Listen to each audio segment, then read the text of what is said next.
Good day everyone. Today we will presenting our ACW290 taxation assignment which focus on individual income tax in Malaysia. My name is Wana Afifah Najah binti Wan Muhammad Elisham.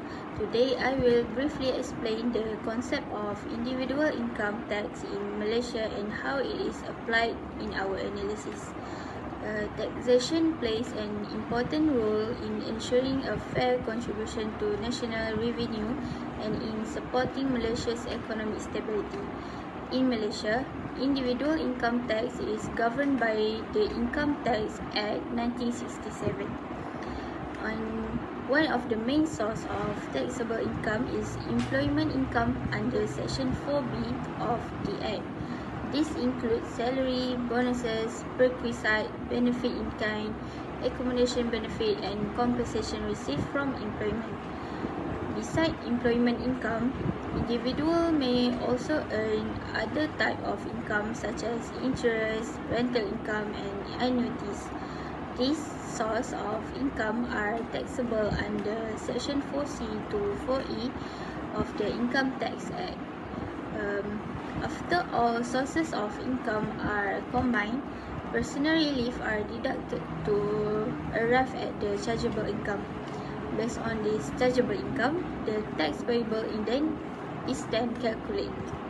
In this analysis, we apply the relevant tax law to the client's situation in order to calculate the correct tax liability and to provide appropriate tax planning advice in line with Malaysian's taxation principle.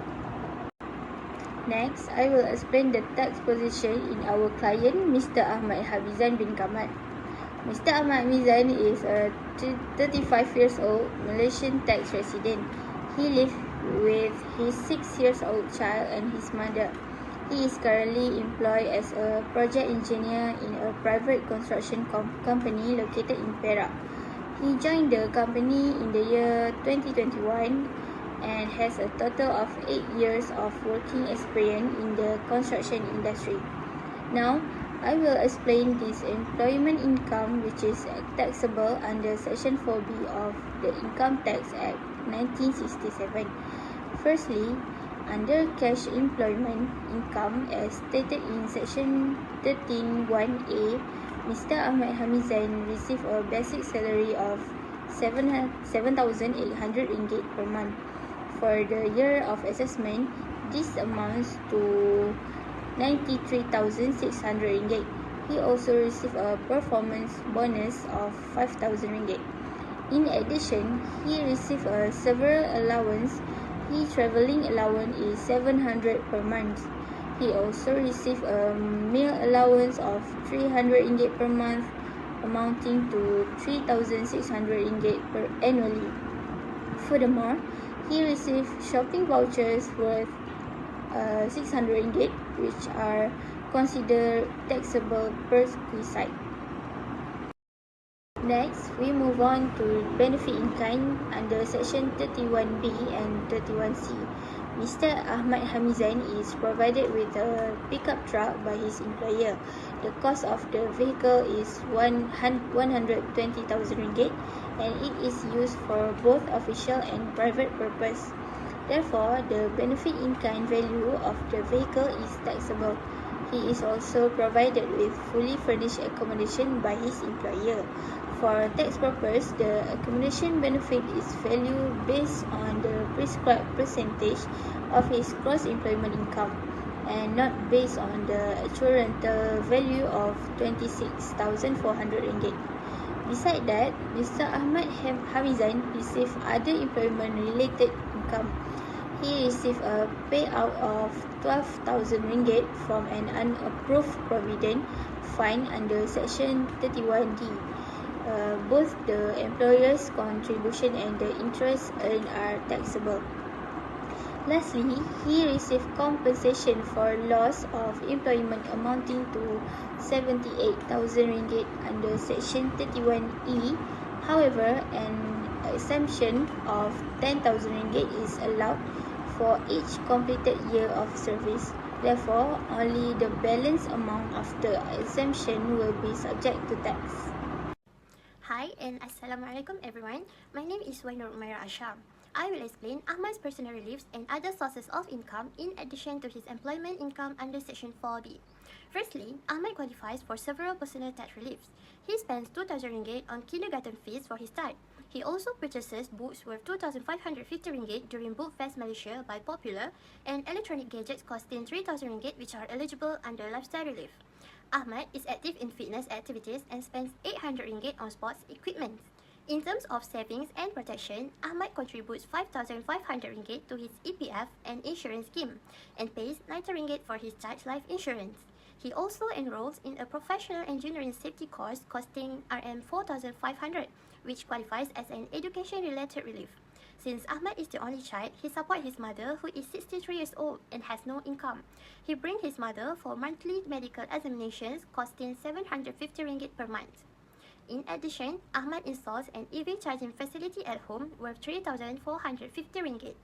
Lastly, his statutory contributions include 350 ringgit to SOSO and 50 ringgit to EIS. Apart from employment income, Ahmad also earns other types of income. He receives 1,000 ringgit in interest income from a fixed deposit with a licensed financial institution, which falls under Section 4C. Ahmad also rents out a small apartment in Ipoh at 1,100 ringgit per month, generating 13,000 ringgit 200 annually. This income is assessed as rental income under Section 4D. Furthermore, he receives 4,800 ringgit per year in annuity payments paid monthly for a retirement savings scheme. This is considered periodic income chargeable under Section 4E. In conclusion, Ahmad benefits from various personal tax reliefs for the year of assessment 2025. At the same time, his other sources of income are assessed under different sections of the Income Tax Act according to their nature. Assalamualaikum warahmatullahi wabarakatuh. My name is Siti Zawana binti Kamilin. I will present about the tax computation. The first one is employment income. Under Section 13(1)(a), the total salary is 93,600. The performance bonus is 5,000. The total of travelling allowance is 8,400, but it will deduct with the travelling allowance exempted, limited to 6,000. So the taxable travelling allowance is 2,400.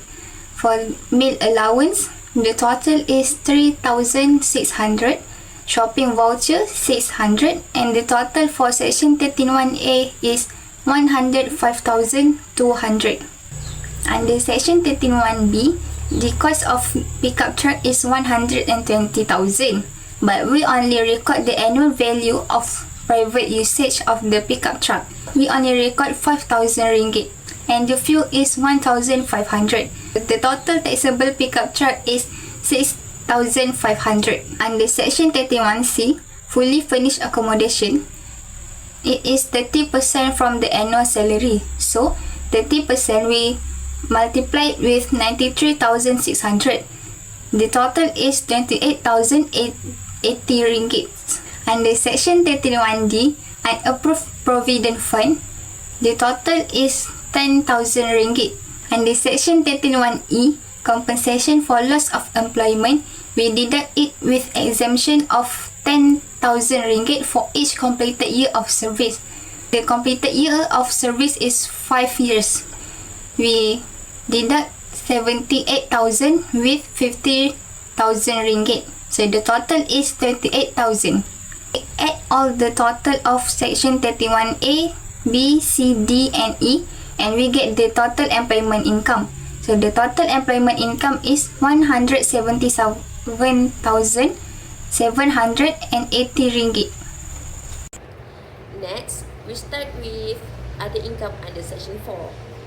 Interest income under Section 4C is Rm1,000. Rental income under Section 4D calculated as Rm1,100 times with 12 months is Rm13,200. Annuity income under Section 4E is Rm4,800. So the total other income amounts to Rm19,000. When added to employment income, the gross total income will be Rm100 96,780. Then we deduct with personal reliefs. So we will get the self-relief is RM9,000. Child below 6 years old is RM2,000, and kindergarten fees are RM3,000. Lifestyle relief for books and electronic gadget is capped at RM2,500. Sport equipment relief is RM800. EPF and life insurance contribution is RM5,500. Professional course fees amount to RM4,500. Relief for mother age above 60 is RM1,000. Parents medical examination relief is restricted to RM8,000. EV charging facility relief is RM2,500, and statutory contribution for SOCSO and EIS total RM350. Finally, the total relief will be RM39,150. So after deducting this from gross income, the chargeable income is RM157,630. For year assessment 2025, all of Ahmad employment income is taxable. Tax can be reduced if fixed allowance are restricted as reimbursable work-related expense with proper documentation. Living accommodation is tax efficient, being assessed as a prescribed percentage of gross income. For benefit like the pickup truck, proper usage record should be maintained to avoid overstating taxable value. Compensation for loss of employment is exempt at 10,000 per year of service, and retirement planning should focus on approved fund to avoid taxable withdrawal. Second, Ahmad can reduce his chargeable income by fully utilizing personal relief as a resident individual, including child education, child life insurance, dependent mother, and medical expense. Lifestyle relief for books, gadgets, sport equipment, self-development costs, and EV charging installation. Further, improve tax efficiency within prescribed limits. Contribution to EPF, insurance, SOCSO, and EIS also provide deduction, and voluntary EPF contribution can serve as a long-term tax and retirement planning strategy. Other income planning. Apart from employment income, Ahmad should also manage his other source of income strategically.